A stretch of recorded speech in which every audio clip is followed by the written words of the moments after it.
드릴 논문은 영상 화질 평가 오류 가시성에서 구조적 유사도로라는 논문입니다. 2004년에 나왔고요. 당시에 굉장히 이 방송 화질 평가 쪽에서 센세이션을 일으켰던 논문입니다.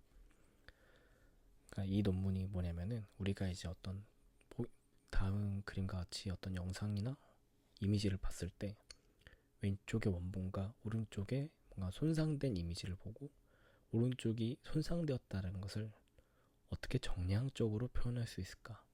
그리고 그 정량적으로 표현한다는 것은 어떤 관점으로 접근을 해야 되는가를 설명한 논문입니다. 기존 같은 경우는 이 오른쪽에 보시다시피 작은 픽셀들을 왼쪽에 있는 픽셀들과 어느 정도 평균 제곱 오차 같은 거를 통해서 이게 너무 오차가 있구나를 평가했는데, 이게 실제로 뒤에서 설명드리겠지만 많은 문제가 있고 우리가 보는 것과 이 계산하는 것이 좀 차이가 있다. 그래서 이제 가중치를 여러 가지를 줘서 이 보는 것과 이 오류되는 디스톨트 된 것의 차이를 좀 줄여가보자 라고 했었지만, 이 논문 같은 경우는 새로운 방식, 구조적인 방식, 제목에도 나왔지만 오류 가시성에서 구조적 유사도로 한번 관점을 바꿔보자 라고 평가하는 겁니다.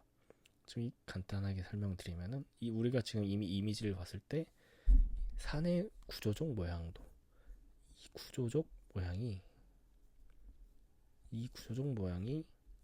그리고 전체적으로 밑에 강이 있고 이런 느낌의 구조성이 결국 더 중요하다. 우리가 이 구조성이, 이게 우리가 강이라고 느껴지지 않는 순간, 이게 강의 느낌을 벗어난 순간 이 구조는 붕괴되었다. 이게 우리가 이걸 산이라고 느껴지지 않는다. 그냥 삼각형이다. 산과 삼각형은 다르니까요. 했을 때 이 화질은 다르다 라고 설명을 하는 겁니다. 제목은 이렇게 되어 있고요. 논문의 제목은 다양과 같고 저자들은 위와 같습니다. 저명한 저널 IEE에 나와 있는 것을 소개시켜드린 겁니다. 보시다시피 IEE에 가장 인기 있는 논문 3체 상위를 나와 있고요. 그 다음에 피인용 논문 수가 엄청나고 관련 특허도 엄청나게 많다는 것을 알 수 있습니다.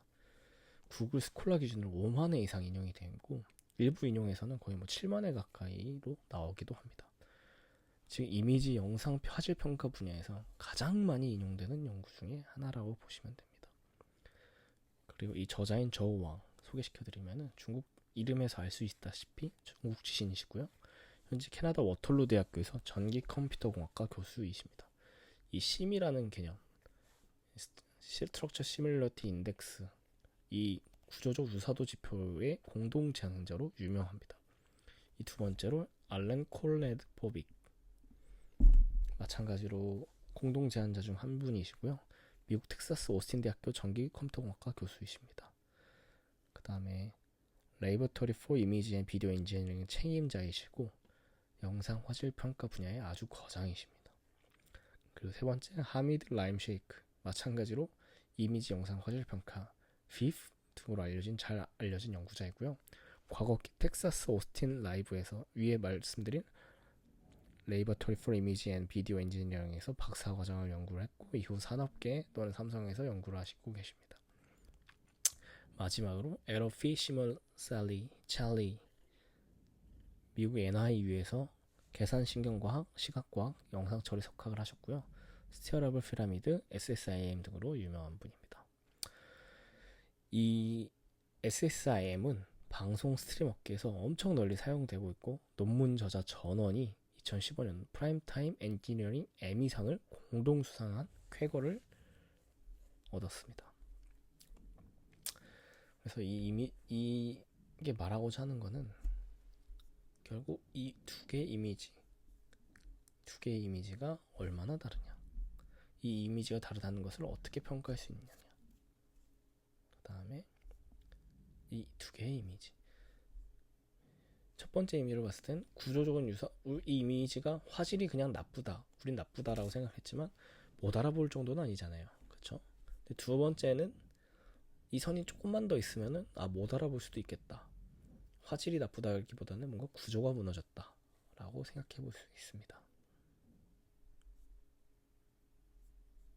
지는 획득, 처리, 압축, 저장, 전송, 재생 등 여러 단계에서 다양한 형태의 왜곡을 겪게 되며 이 과정에서 시각적 화질이 저하될 수 있습니다.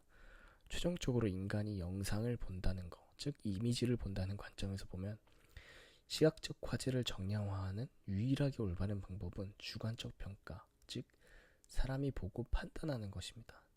그러나 실제 현업에서는 주관적 평가, 즉 우리가 실제로 보고 판단하는 것은 너무 불편하고 시간이 오래 걸리며 비용이 많이 듭니다. 즉 우리가 계속 영상을 눈으로 보면서 이 두 개가 어디가 다른지 평가하는 것은 눈도 피로해지고 집중력 저하의 문제도 있고 또 사람도 써야 되고 보고 있다 보니까 시간도 오래 걸립니다.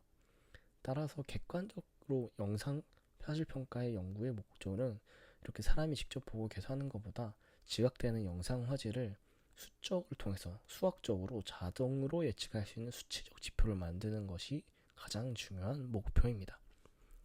객관적 화질 평가 지표는 영상 처리 응용에서 여러 역할을 할 수 있습니다. 예를 들어 동적 화질 감시 및 제어가 있습니다.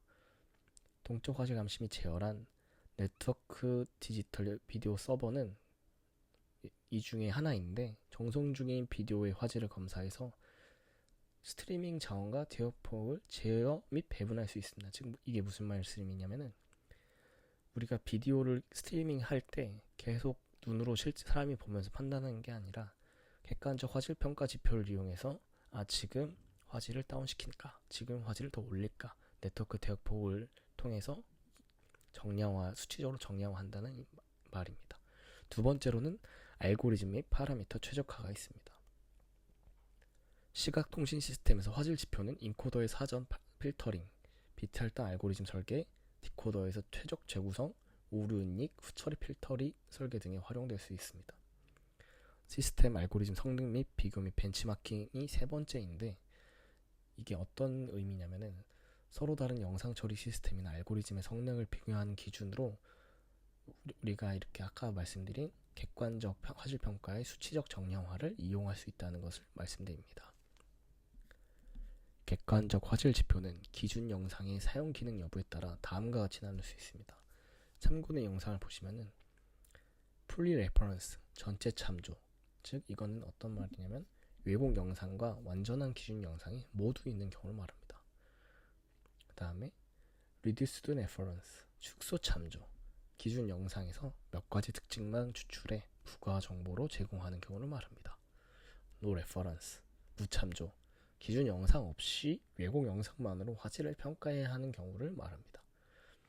앞서 봤던 여러 이미지를 보면은 기준 영상이 있지 않습니까? 기준 영상이 있고 기준 영상이 있습니다. 즉 이번에는 풀리 레퍼런스, 즉 전체 참조를 기준으로 영상 화질 평가에 초점을 두기로 하겠습니다. 우리가 쓰는 가장 단순하고 널리 쓰이는 이런 풀 레퍼런스의 지표는 평균 제곱 오차, 간단히 말해서 MSE와 관련된 PSNR, 피크 신호 대비 잡음비입니다. 왜곡 영상과 기준 영상의 픽셀 밝기 차이를 제곱한 후 평균을 내면 MSE가 됩니다. 평균 제곱 오차이니까요. 이거는 계산이 매우 쉽고 물리적 의미도 분명하며 최적화 문맥에서 다루기 편하다는 장점이 있습니다. 하지만 이거의 최대 단점은 우리가 보는 화질과는 잘 맞지 않는다는 것이 가장 큰 단점 중에 하나입니다. 그리고 이 단점은 여러 연구에서 반복해서 보고되고 있습니다.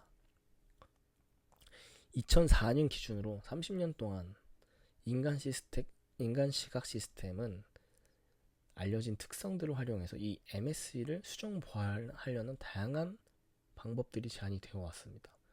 대부분의 지각 기반 지표들은 오류의 가시성에 따라 오류를 가중하는 거죠. 오류에 더 가중치를 넣어서 얘네가 좀 수적으로 정량적으로 더 높게 나오는 전략 같은 건데 이런 거는 이제 이 장에서 오류 민감도 이런 거에서 이후 즉 다음 장에서 그 어려움과 한계를 논의를 할 것입니다. 그리고 나서 이 어려움과 한계를 극복한 구조적 정보를 추출하는데 그리고 고추적 정보가 이 오류 한계보다 더 좋다는 것을 앞으로 쭉 말씀드릴 겁니다. 이때 구조적 평가를 하기 위해서는 구조적 유사도라는 개념을 정의하게 됩니다. SSIM인데 이것도 추후에 설명드리도록 하겠습니다.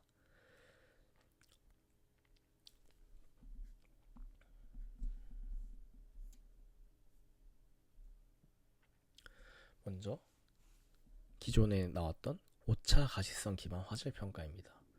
전통적인 방법들이고요. 그림에서 나온 것 같이 먼저 레퍼런스랑, 즉 원본 이미지랑 어떤 왜곡된 이미지가 있을 때 이 둘의 기준 영상과 왜곡 영상을 적절히 스케일 정렬부터 하게 됩니다. 이게 바로 전처리 과정, 프리 프로세싱 과정입니다. 그렇게 되면 어떻게 되냐면 사람이 볼 때 더 적합한 색 공간으로 변환이 되고요. 그래서 디스플레이 장치가 실제 휘도 값으로 변환하는 비선형 변환이 일어나게 됩니다. 그 다음에 눈의 광학 특성을 모사하는 저역 통과 필터가 있고, 그 다음에 광 적응을 모사하는 비선형 점 연산도 수행하게 됩니다. 이 프리 프로세싱을 가로친 다음에는 CSP 필터링을 들어가게 됩니다. CSF, 즉 대비 민감도 함수. 이거는 시각 자극의 공간, 시간 주파수에 따라 인간의 이 시각 시스템이 얼마나 민감한지를 나타내는 겁니다. 어떤 모델은 CSF를 별도의 선형 필터 단계로 구현하고, 또 어떤 모델은 채널 분해 후에 기본 민감도 정규 단계에서 이 앞에 말한 CSF의 효과를 포함하게 됩니다. 이런 필터링을 거치게 되면은 이 각 채널을 분해하게 됩니다. 이미지를 공간, 시간, 주파수, 방향에 따라 여러 서브 밴드로 분해하게 되고, 그 다음에는 이 V1의 뉴런 반응을 닮은 복잡한 필터 뱅크를 사용하거나 더 단순한 DCT, 분리 가능한 웨이블릿 변환 등을 사용하기도 합니다. 동영상의 경우 시간 주파수에 맞춘 채널 분해도 사용됩니다. 이렇게 채널 분해를 하게 되면은 오류 정교화 과정으로 넘어가게 됩니다. 이 분해된 각 채널에서 기준 신호와 왜곡 신호의 차이를 계산한 뒤 우리가 마스킹 모델을 따로 미리 정을 해놨는데 이 마스킹 모델에 따라 정기화를 시킵니다. 마스킹이라는 것은 어떤 자극이 있을 때 주변 자극의 가시성이 감소하는 현상을 말합니다. 공간, 주파수, 방향적으로 가까운 성분의 에너지에 따라 위치별 가시성 인계값을 계산하고 오류를 그 값으로 나눕니다. 이렇게 해서 JND, 막 지각되는 차이 단위로 환산하는 것을 목표로 하게 됩니다. 이렇게 즉 오류 정교화 과정을 거치고 나면 마지막으로 오류 풀링을 거치게 됩니다. 마지막 단계에서는 공간 및 채널 전체에 걸친 정교화된 오류 신호를 하나의 값으로 통합합니다. 대부분의 모델은 민노스키 노름을 사용합니다. 지수값에 따라 평균적인 오류 대 큰 오류, 어느 쪽을 더 민감하게 볼지 조정합니다. 공간적 가중치의 맵을 사용해서 영역별 중요도를 다르게 둘 수도 있습니다. 그럼 이렇게 했던 것이 전통적인 오차 가시성 기반 화질 평가입니다. 아까 말씀드렸듯이 MSE를 거치고 거기에 따로 가중치를 거쳐서 어떤 것이 우리가 수치화한 것과 눈으로 봤을 때 왜곡된 것이 얼마나 더 비슷할까, 얼마나 그 결을 같이 갈까라고 하는 전통적인 평가입니다. 하지만 이 논문에서는 이 방법의 한계를 말을 하게 됩니다. 이 오류 민감도 접근의 핵심 원리는 지각 화질은 오류의 가시성을 정량화하면 잘 추정할 수 있다는 것입니다. 즉 심리, 생리 실험으로 알려진 시각 시스템의 초기 단계 기능을 모사하는 하향식이 아니라, 그러니까 밑으로 내려가는 방법이 아니라 상향식이죠. 밑에서 위로 올라가는 방식인 것입니다. 하지만 우리의 시각 시스템은 매우 복잡하고 비선형적인 시스템인데, 이런 초기 시각 모델을 제한된 단순 자극을 이용해서 선형 또는 준선형 연산자로 근사한 것인데, 이런 모델에는 강한 과정과 일반화가 필요하면 여러 한계가 존재한다고 합니다. 첫 번째, 화질 정의 문제입니다. 즉 아까 말한 오류의 가시성이 곧 화질의 손상과 같다고 볼 수 있냐. 어떤 왜곡은 눈에 잘 보이지만 그다지 거슬리지 않을 수도 있습니다. 즉 왜곡된 부분이 있지만 우리가 봤을 때는 그게 왜곡된지 인간이 보는 시스템에서는 잘 모르겠다, 이런 거죠. 예를 들어서 전체 밝기를 일정 비율로 곱해서 스케일을 조정한 경우 스케일이 조정되었으니 차이는 분명한데 우리가 봤을 때는 화질이 크게 나빠지지 않다 이렇게 생각할 수 있다는 거죠.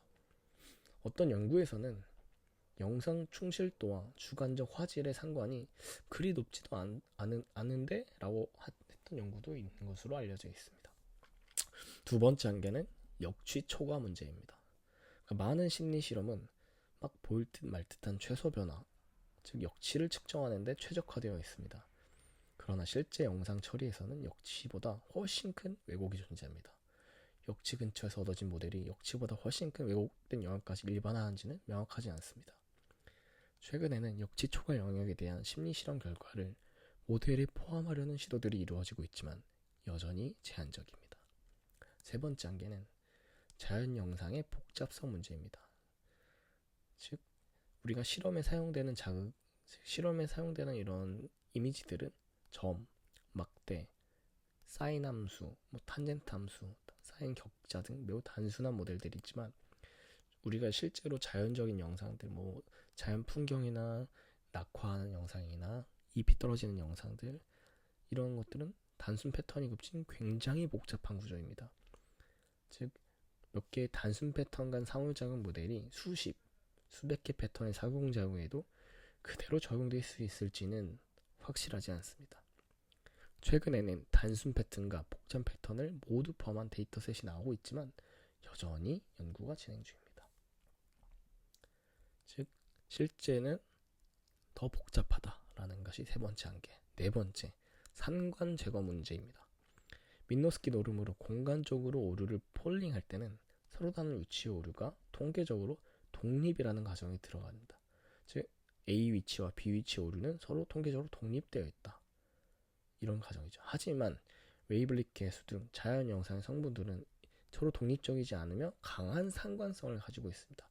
그렇기 때문에 단순한 선형 변형으로는 이를 제거하기 어렵습니다. 최신 웨이블릿 압축 기법들은 오히려 이런 상관성을 적극적으로 활용해 성능을 높이게 됩니다. 즉, 비선형 이득 조절 모델을 통해 상관성을 줄이려는 시도, 아까 말한 강한 상관성을 줄이려는 시도가 있지만 이거는 이 화질평가 알고리즘 성능 향상에 얼마나 기여할지는 이때 당시 기준으로 아직 연구 중이었습니다.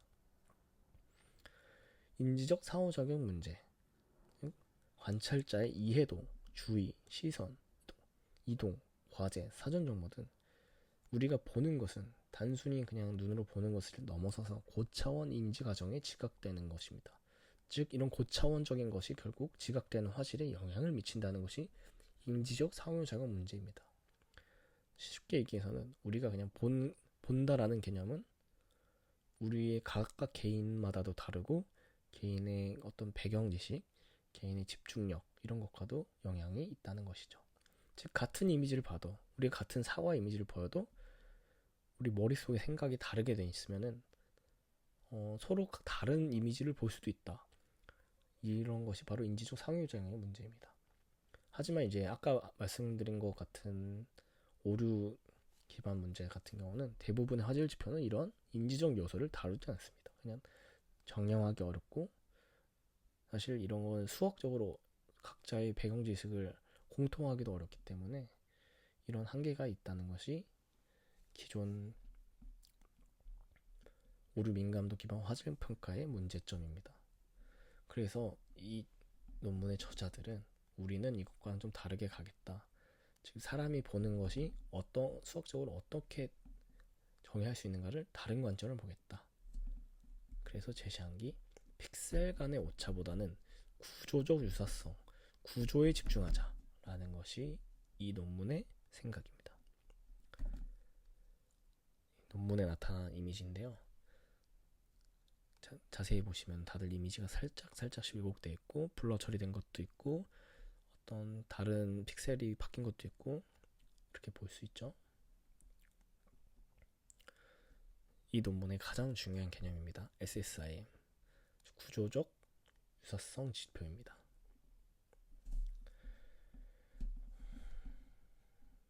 이런 자연 영상은 공간적으로 매우 강한 구조적 특성을 가집니다. 인접한 픽셀들 사이에서는 강한 의존성이 있고 이 의존성은 장면 내 물체의 구조를 반영합니다. 하지만 앞서 말했던 민노스키 오류 지표는 각 지점에서의 신호 차이만을 기반으로 하므로 이러한 구조적 관계를 직접적으로 다루지 못합니다. 대부분의 오류 민감도 기반 지표는 선형 변환으로 영상을 분해하지만 앞서 이야기했듯 이런 변환만으로 강한 상관성을 제거하지 못합니다. 따라서 우리의 새로운 접근 목표는 기준 영상과 왜곡 영상의 구조를 직접 비교하는 방법을 찾는 것입니다. 새로운 방법. 이전 연구, 즉 오류 기반에서는 우리 사람이 시야에서 구조적 정보를 수출하도록 강하게 적용되어 있다는 것을 가정을 바탕으로 화질 지표 설계에 대한 새로운 프레임워크를 제안했습니다. 이 관점에서는 구조적 정보의 변화량이 지각되는 영상 왜곡을 잘 근사할 수 있다고 보는 것입니다. 즉, 여기서 이 저자들이 말하고자 하는 새로운 철학은 앞서 말한 오류 민감도와 다음과 같은 차이가 있습니다. 무엇을 측정하냐? 기존 접근법, 오류 민감도 접근법은 지각되는 오류의 크기를 추정하여 화질의 열화를 측정합니다. 하지만 새로운 방법, 이 논문에서 제시한 새로운 방법은 구조적 유사도 접근은 구조적 정보의 변화를 측정하여 화질의 열화를 평가합니다. 예를 들어 이 보트 이미지에 여러 종류의 왜곡을 주되 MSA를 거의 같게 맞춘 경우를 봅시다. 근데 대비를 늘리거나 평균 밝기를 이동하거나 MSA는 크더라도 영상 구조는 잘 유지가 됩니다. JPEG 압축이나 블러는 구조 자체를 망가뜨려서 같은 MSA라도 영상 화질이 훨씬 나쁘게 느껴지지만 대비 확장 이미지는 기준 영상과 눈으로 봐도 다르고 구조적 정보는 대부분 보존되어서 인버스 선형 변환으로만 복원이 가능합니다. 하지만 압축 블러는 구조적 정보가 영구적으로 손실됩니다. 그리고 분석 방향은 오류 민감도 같은 경우 초기 시각 시스템 구성 요소의 기능을 모사하는 상향식 접근이지만 구조적 묘사들은 인간이 보는 거에 기능적 목적을 가정하는 하향식 접근입니다. 이 덕분에 역치 초과 문제를 피할 수 있습니다. 역치 근처에서 심리 실험에 의존하지 않고 구조 변화 자체를 보기 때문입니다. 또한 장면 구조를 파악하려는 것이 시각 시스템 전체의 목적이라고 보면 고차원 인지 과정의 불일치도 어느 정도 줄어듭니다. 자연 영상 복잡성과 상관성 문제, 구조적 묘사도는 단순 패턴들의 상호작용을 따로 모델링하지 않고 복잡한 두 구조를 통째로 비교합니다. 하지만 여기서 그래서 여러 단순 패턴의 마스킹 결과를 합치는 방식보다 자연 영상에 더 직접적으로 적용이 가능합니다. 제가 말을 좀 잘못했지만 구조적 묘사도는 그러니까 지금 이 저자들이 말하고자 하는 거는 단순 패턴들을 사고자하고 따로 모델링하지 않고 통째로 비교하는, 이게 통째로 비교하는 게 나쁜 게 아니라 좋은 겁니다. 그렇기 때문에 이 여러 단순 패턴의 마스킹 결과를, 즉 아까 오류 민감도에서는 단순 계산했던 이런 식을 합치는 방식보다는 자연 영상에 더 직접적으로 적용이 가능하다. 그럼 이렇게 말했으니까 이 철학을 수식으로 구현한 SSIM 지수를 정의할 겁니다.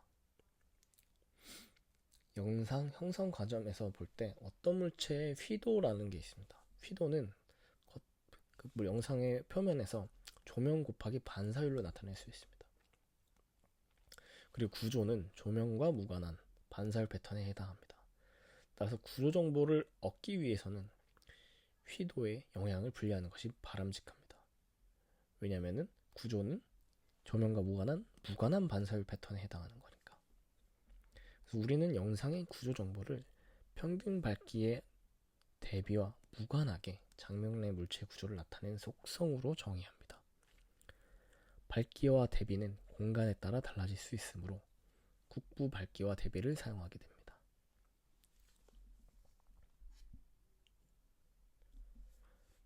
이 그림에서 보아하는 것처럼 품질평가 시스템의 구조가 여기 있는데, 두 음수 영상 신호 X, Y가 있을 때 하나를 완전한 품질이라고 보면은 X와 Y의 둘 사이의 유사도를 측정하는 또 다른 방식의 품질을 정량화하는 것이 이 SSM 지수와 이 SM 지수를 통해서 수학적으로 보여주는 것이 목표입니다. 유사도 측정은 세 부분으로 나누게 됩니다. 휘도 비교, 대비 비교, 구조 비교입니다. 휘도 비교 같은 경우는 각 패치의 평균 밝기를 구하는 게고, 이 두 평균을 비교한 함수 LXY를 정의합니다. 대비 비교도 마찬가지로 이 평균을 뺀 다음에 표준 편차 국부 대비로 봅니다. 그리고 이후에는 두 대비를 비교하는 CXY를 정의합니다.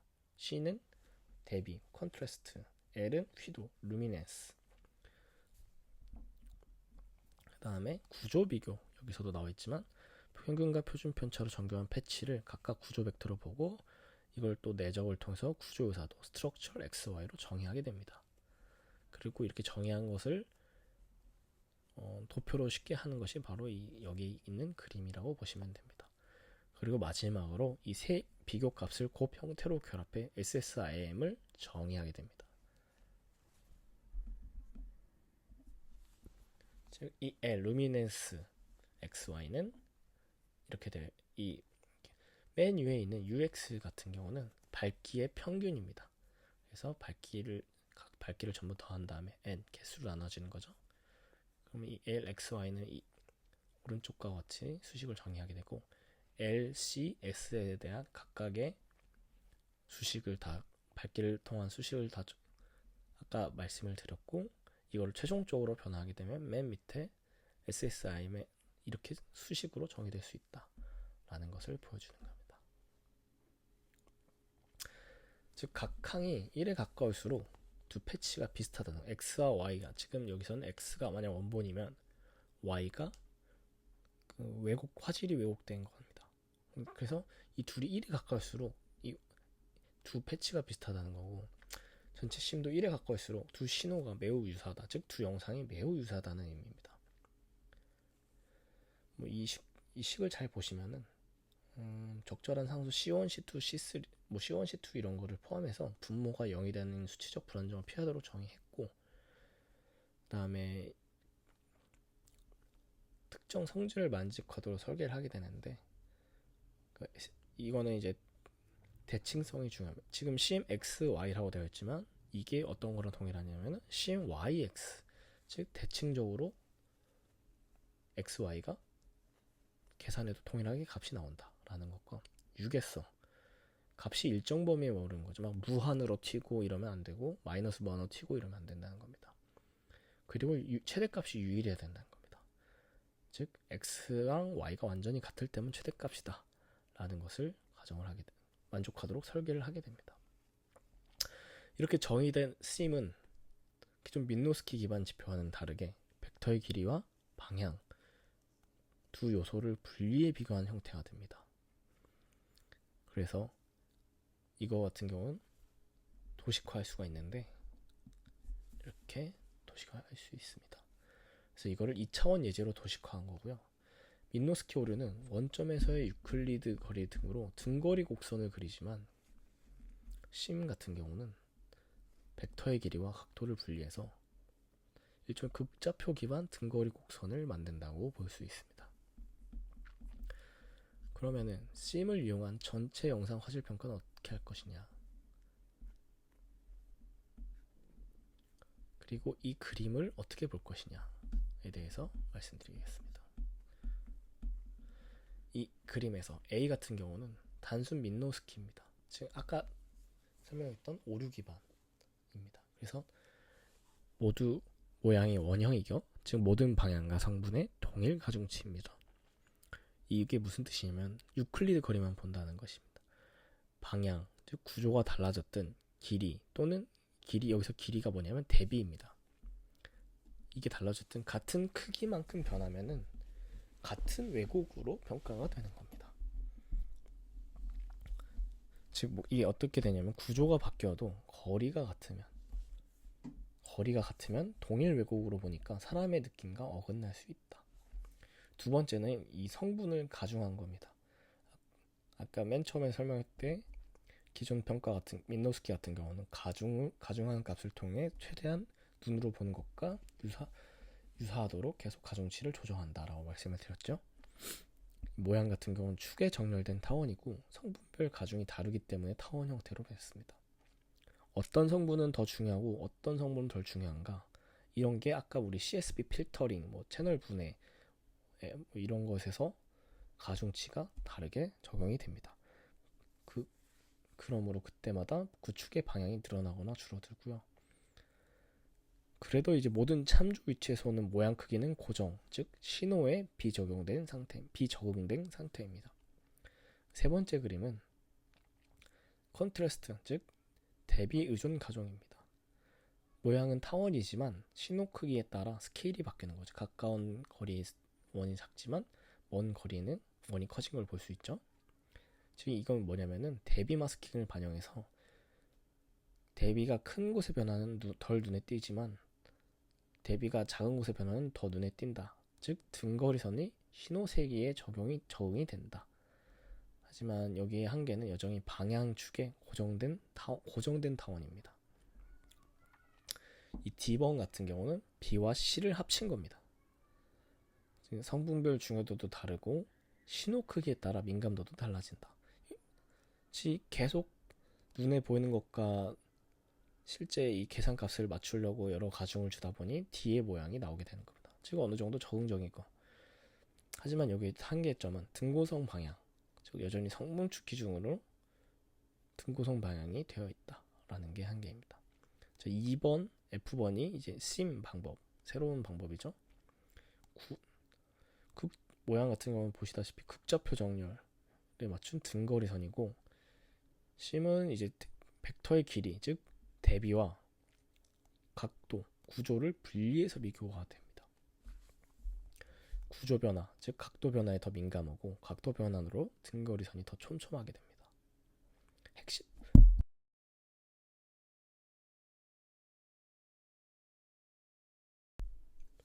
핵심은 신호 자체에 따라 등거리선의 크기, 모양이 바뀌는 완전 적응형이라는 것입니다.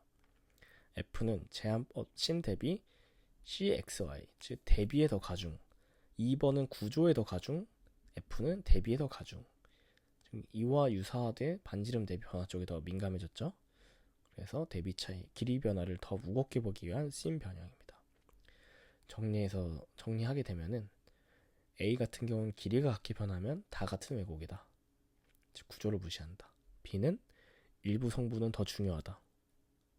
즉 그래서 고정된 타원이 된 거고, C는 대비 큰 곳은 둔감해진다. 즉 크기만 적용이 된 거고요.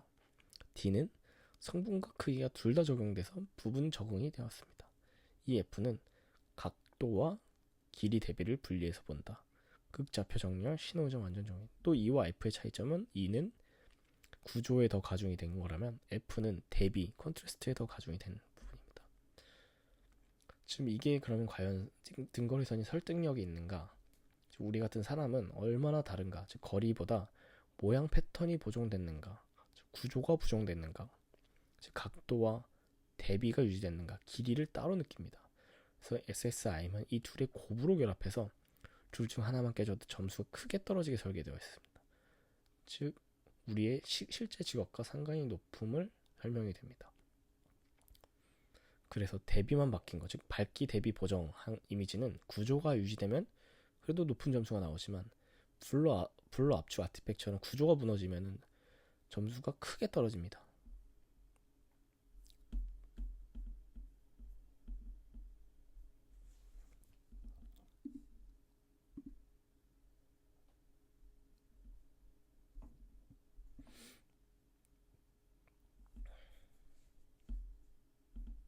자, 다음 이미지 보여드리겠습니다. 그래서 이미지를 봤을 때 어떻죠? 그레디언 에센트가 되면데 구조가 무너지지 않았고, 그러니까 영상에 어떤 이미지에 노이즈를 입히고 이거를 그레디언 액센트를 접근했을 때는 구조가 무너지지 않아서 우리가 봤을 때는 딱히 어떤 왜곡이 있다 이렇게 판단하기 어렵지만, 밑으로 봤을 때는 구조가 무너진 걸 볼 수 있습니다. 그러면 우리가 실제로 보는 것과 구조가 무너진 것은 꽤 차이가 많다 라고 판단하기 됩니다.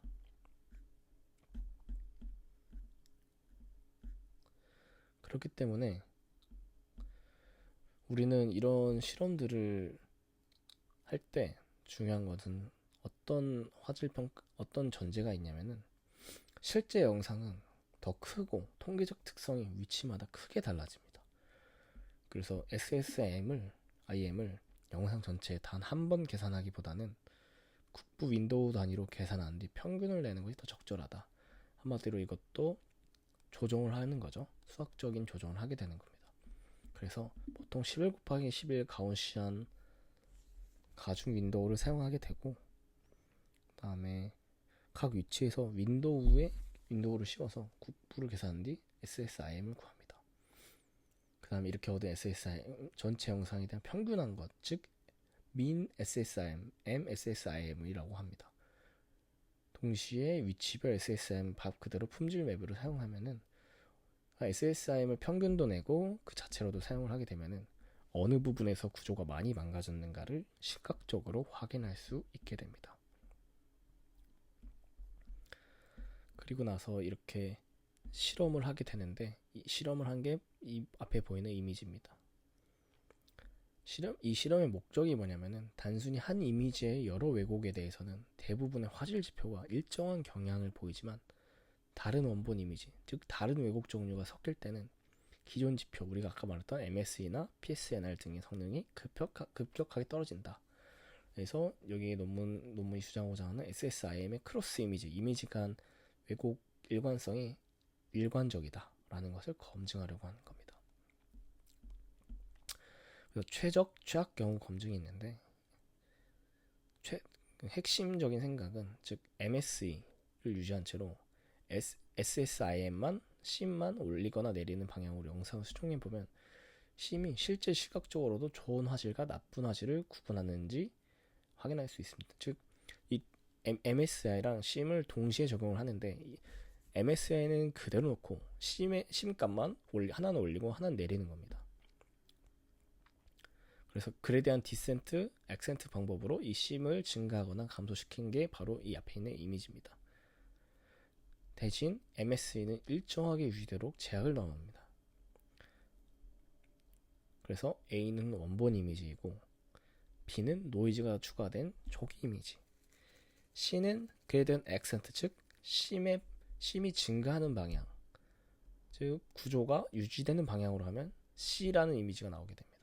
하지만 D는 MSE는 그대로인데 그레디언트 디센트를 이용해서 심은 낮게 나옵니다. 이 논문에 따르면 한 마이너스 값이 나오게 되는데, D 보시면 알겠지만 구조가 붕괴되고 대비가 역전되어 있습니다. 이 사진만 보더라도 SCM 값이 높을수록, 즉 A와 C는 사람의 눈에 봤을 때 원본 구조가 더 잘 보존되어 있다. 심지어 이미지 자체가 꽤나 복잡한 이미지입니다. 단순한 이미지가 아니라. 하지만 A와 D를 비교했을 때, 즉 심값의 차이가 많이 났을 때는, 구조가 붕괴됐을 때는 사람의 눈으로 봤을 때도 이미지가 많이 왜곡되어 있다 라는 것을 알 수 있는 겁니다. 지금 이거는 이제 이 저자 사람들이 우리가 이렇게 했는데 이렇더라 라고 증명하기 위해서 직접 구조조사들을 실험한 케이스입니다. 아까 말씀드렸다시피 이제 여러 이미지, JPG 2000 등을 여러 데이터베이스에서 가져와서 여러 압축률을 변환하고 논문에 따르면 한 350장 가까이 됩니다. 그래서 이거를 아까처럼 다 했습니다. 즉 어떤 거는 심값만 바꾸고 어떤 값은 심값은 그대로인데 MSE 값만 바꾸고, 여러 모델들이 있거든요. 여기서 소개하는 거는 PSNR, 그 다음에 산업 모델, UKI, MSSI, MSIM, 민심 방법 등이 있습니다. 여기서 A, B, C는 원본이고요. D, E, F는 압축된 이미지입니다. 각각이 무슨 심값이 바꾸든 아니면 MSA 값을 바꾸든 이런 식으로 왜곡을 넣는 겁니다. GHI는 심맵, 즉 밝을수록 구조적 손상이 크다는 것을 보여준 거고, JKI의 이미지는 절대 오차 맵, 즉 MSE, 즉 PSNR 기반으로 픽셀 오차만 표시한 겁니다. 그래서 PSNR 맵은, 이 마지막 맵은 단순 오차만 보여서 오차만 평가하기 때문에 어디가 중요한가 구분하기 어렵지만, GHI 같은 심 맵이 손상된 경우 손상된 영역이 밝게 표시되어서 시각적으로 붕괴된 거 어느 정도 사람이 느꼈을 때 이 이미지가 어디가 망가졌다, 이미지가 좀 왜곡됐다라는 것을 훨씬 잘 포착됩니다. 즉 단순하게 얘기하면은 우리가 이 C라는 원본 이미지와 I를 봤을 때랑 C라는 이미지와 L을 봤을 때 어떤 게 더 왜곡되었냐, 이 차이인 겁니다. A와 G, A와 J를 봤을 때 J를 통해 A를 생각할 수 있는 거랑 G를 통해 A를 생각할 수 있는데, G를 보시면 굉장히 구조가 망가졌을 때 A를 생각하기 쉽지 않습니다. 하지만 J는 A를 그냥 단순히 색깔만 뺀 느낌, 어느 정도 상상은 할 수 있는 느낌으로 할 수 있습니다. H가 제일 심한데요. H를 통해 B를 생각할 수 있을까요? 거의 쉽지 않습니다. 하지만 K에 좀 색을 입히고 이러면은 B 정도는 생각할 수 있다를 이 이미지에서 보여주고자 하는 거였습니다. 지금 이게 어떤 결과냐면 낮은 비트류, 그 압축이 되게 강하게 됐을 때 PSNR, 이 JKL은 구조 붕괴를 잘 못 찾습니다. 하지만 이 GHI 같은 경우는 구조가 무너진 부분을 명확하게 표시가 되고 사람이 보는 것과 높은 상관성을 보인다라는 것이 이 논문 저자들의 주장입니다. 그래서 이런 여러 이미지들을 통해서 그리고 많은 실험자들을 통해서 테스트를 했고, 사람이 보는 게 과연 이 심 값이 엄청나게 낮아진 거에 사람이 보는 게 붕괴된 거랑 같이 상관성이 있느냐, 그리고 이런 거를 실제로 테스트해 봤을 때 이것도 마찬가지죠. 다음과 같은 실험 결과를 얻었습니다. 즉 실제 영상은 크게 그 통계적 성질이 위치마다 달라지기 때문에 아까 말한 여러 가지 네 가지의 그런 전제를 씌운 다음 테스트를 했고, 그 테스트에 대한 결과는 다음과 같습니다. 매트릭을 보시면은 매트릭 1에서 즉 PSNR 같은 경우는 어떤가요? 어느 정도 양의 상관을 가지고 있습니다. 하지만 이 메인이 되는 선에 분산이 좀 있죠. 즉 점들이 좀 퍼져 있습니다. 그리고 이 B번 사나오프라는 방법을 통해서는 음의 상관관계가 있습니다. 그러니까 일관성이 되게 낮게 되는 거죠. 이 세 번째 UKI 같은 경우는 분산도 어느 정도 큰데 막 엄청 막 A보다도 좀 덜 떨어지는 경향을 볼 수 있습니다. 그리고 이제 마지막으로 이 실험에서 주장한 MSS, 즉 심 방법 같은 경우는 가장 높고 가장 안정적인 곡선을 그리고 있다. 그리고 이 분산도 좋다. 이런 얘기를 하고 있는 겁니다. 즉 모든 항목에서 이 심 방법이 다른 모델 PSNR이나 사운오프나 UKI 등을 능가한다. 이런 얘기를 하고 있는 겁니다.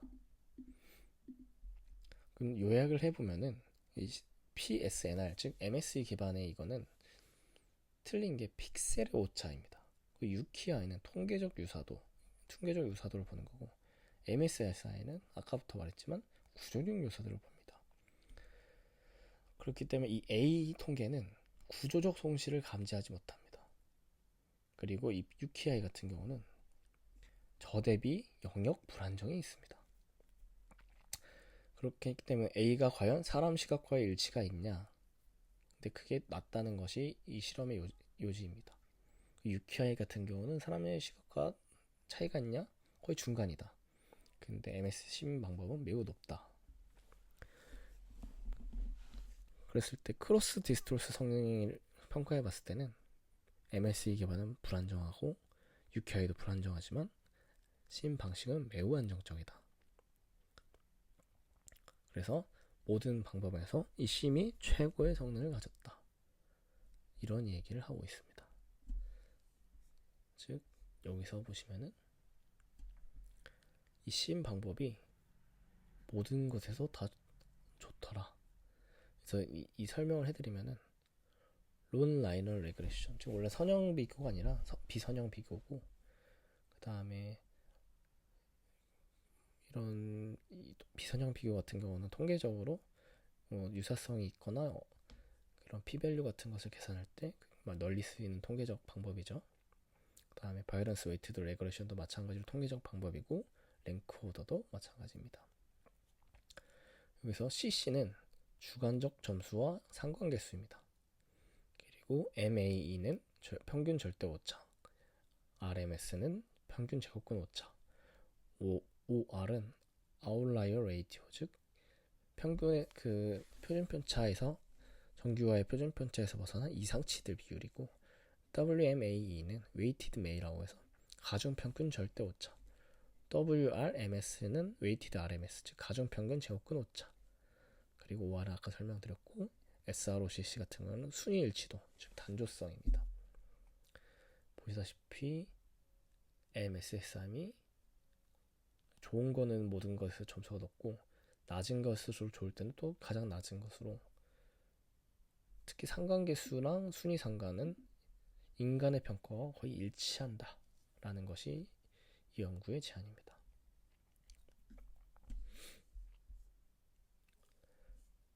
그래서 결론은 이 심은 뛰어나지만, 아주 사람이 보는 것과 뛰어나고, 오류 민감도보다도 화질 평가 접근을 사람이 보는 것과 더 유사하게 가져갔다. 즉 화질 지표 설계의 새로운 원리로 제안이 되었다 라는 것이 결론이, 이 논문 제자들의 결론이고, 우리가 이렇게 실험을 해보니까 사람이 보는 것과 거의 유사하게 화질이 붕괴지는 게 이 방법이 제일 좋더라 라고 얘기하는 겁니다. 그래서 이 저자들은 이런 구조적 유사도를 구체화하게 SSIM 지수를 설계했고, 그리고 아까 보셨다시피 JPG나 JPG 압축 이미지 350장을 통해서 진짜 실험을 하고 이걸 비교해서 통계도 내고, 그 다음에 통계적 기법을 이용해서 이게 얼마나 상관관계가 있는지, 유효한지에 대해서 설명을 했습니다. 즉 이런 심 방법 같은 경우는 기존과 전혀 다른 철학에서 출발했습니다. 하지만 이 사람들은 그래도 이 기존 방법도 어느 정도 일리가 있으니 이 두 접근법을 상호 보완하자 라고 주장을 하고 있으며, 이때 당시만 해도 심 방법이 잘 널리 알려지지 않았지만, 이후에는 이런 심 모델과 여러 MSE 모델들이 상호 의존적으로 서로 이제 보완을 해주는 그런 것도, 그런 방법도, 접근도 많이 있었다라는 것을 알려져 있습니다. 그래서 결국 이제 장기적으로 봤을 때는 이 두 접근이 비슷한 형태로 수렴할 가능성도 있다. 결국 이 MSE의 어떤 특정 부분을 수정을 했더니 결국 이것이 구조적 유사도를 보는 것과 크게 다르지 않더라 라고, 이런 어느 정도의 가능성도 열어둔 게 마지막 부분에 담겨 있습니다. 그래서 이때 당시에 이분들은 이제 어떻게 할 거냐, 이 심을 직접 최적화 대상으로 하는 영상 알고리즘을 설계할 거다. 그래서 영상 압축에서 MSE 대신 심을 레이트 디스토션의 최적화의 목표로 함수로 사용하는 것을 만들겠다 라고 이 논문의 막바지에 써놨습니다. 하지만 이때 당시만 해도 이제 2004년이기 때문에 심 수식은 MSE보다 복잡하고 비선형해서 최적화가 더 어려울 수 있습니다. 물론 나중에는 컴퓨터의 발달과 이런 CPU 성능 향상으로 최적화되는 게 무난해졌다. 그리고 이렇게 됐기 때문에 이 심의 적용 범위가 확장되었다. 심은 이제 영상 처리에 국한하지 않고 임의의 두 신호, 즉 디지털이나 연속 신호, 임의 차원에 대해서 유사도를 측정하는 방법으로 확장 가능하다. 따라서 다양한 분야에서 구조적 유사도라는 관점으로 두 데이터를 비교하는 일반 도구가 될 수 있다는 것입니다. 우리는 심을 구조적 유사도 철학을 이미지 형성 과정에서 구현한 하나의 예로 본다 라고 주장하고 있습니다. 즉 같은 철학 아래에서 심과 꽤 다른 형태의 지표들이 나올 수 있다. 즉 우리는 구조적 이 관점에 접근했지만 우리가 모르는 또 다른 접근도 충분히 있을 수 있어. 그리고 그 접근이 우리가 말한 심보다 더 뛰어난 성능을 볼 수도 있다 라고 어느 정도 겸손하게 그 열린 마음을 마지막에 적어놨습니다. 그래서 이제 이 저자의 내용들이 마지막으로 한 번은 앞으로는 이 구조적 정보와 구조적 왜곡을 어떻게 정의하고 어떻게 다룰 것인지 창의적인 연구가 이 영상과 이 영상 왜곡에서 발전의 핵심이 될 거다. 그리고 마지막으로 1저자의 저우잉 왕이 말했던 명언을 소대로 이 영상을 마치도록 하겠습니다. 2004년에 저우 왕이 이런 말을 했습니다. 화질이 좋다는 것은 픽셀이 비슷한 게 아니라 영상의 구조가 보존되는 것이다. 감사합니다.